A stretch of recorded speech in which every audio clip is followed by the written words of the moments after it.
Recently, when I'm playing Wild Frost, I found that some of the interactables are adaptable.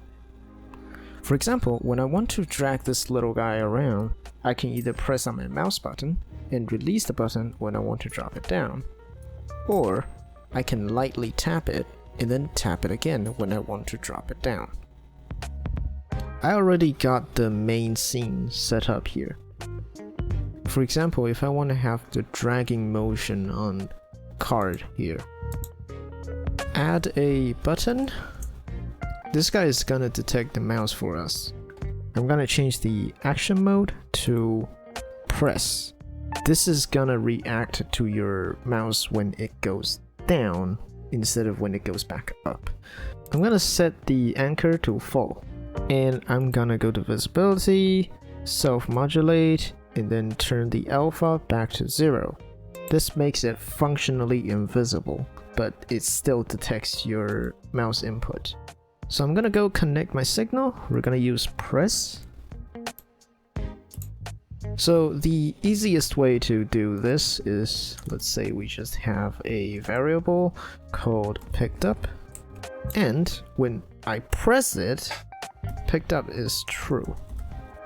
And then I'm gonna wait until a mouse is released, and then I'm gonna set pickup back to false.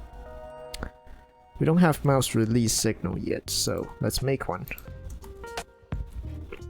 And now it would be easy if you go to project setting input map and then add a input called, I call it M1, but you could call it left click or something like that, and then set your left mouse button as the input.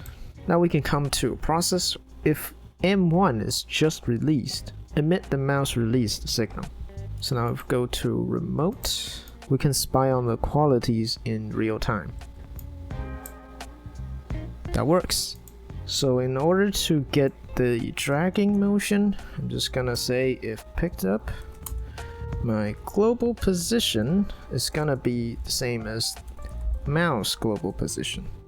And if I released, I'm gonna set my position, relative position, back to 0, which is just wherever it came from.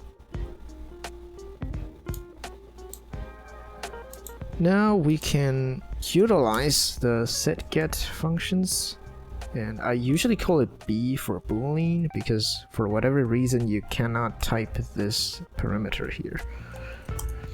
So picked up is this B, and I can take that away from here.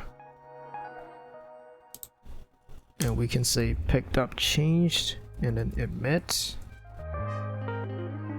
So this just makes it all a lot clearer. I'm gonna talk about this swinger thing in another tutorial, but for now you can just ignore it. It's just to make it pretty. So if you notice, we're in hold mode, which means when I press my mouse down, it picks up. When I release, it goes off. Another way that people might drag things around is with tap mode, which means I tap very quickly, it picks up, and I drag it around, I tap again.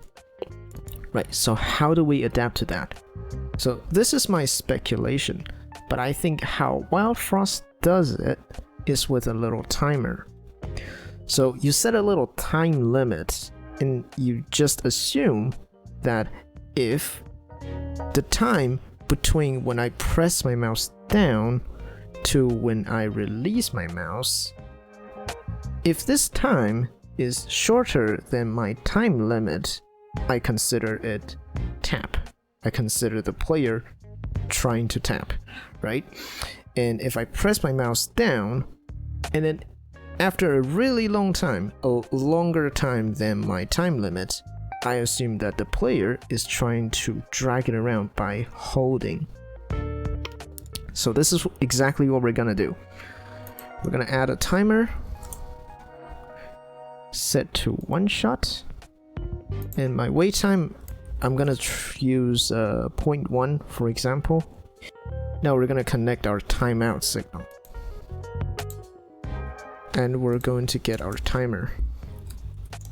So when I'm pressing the mouse down, if it hasn't been picked up yet, I will tell the timer to start counting down. So this is detecting whether the player wants to tap or hold.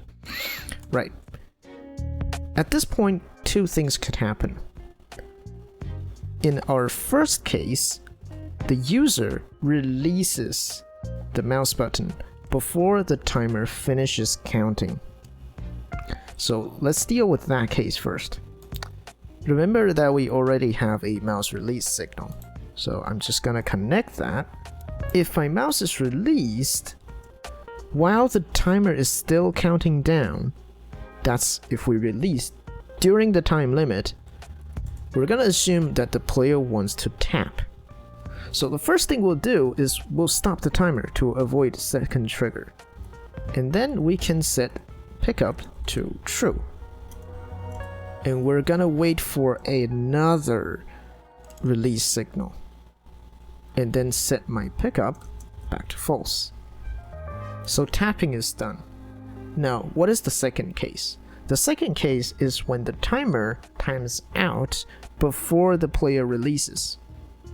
In that case, we assume that the player wants to hold. So, if the timer times out, and we haven't picked it up yet, because remember in our case 1, if we did release, it picks up. But we haven't, which means that the mouse hasn't been released while the timer is counting down. So we're going hold mode. So we're going to set pickup to true. We're going to wait for our mouse to release again, and we can set our pickup back to false. So now, if I hold it and then release, it works fine. Now if I want to tap it, I do a little light tap and it picks up. My mouse is off now, right? My fingers are off now. And I can still drag it around and release it back. Now the only downside is there is a 0.1 second lag between when I press the button to it actually register as picking up. That is the time period that we used to detect whether the player wants to tap or hold. I personally find it negligible. And this is how you do adaptable dragging mechanics. Have fun, make games.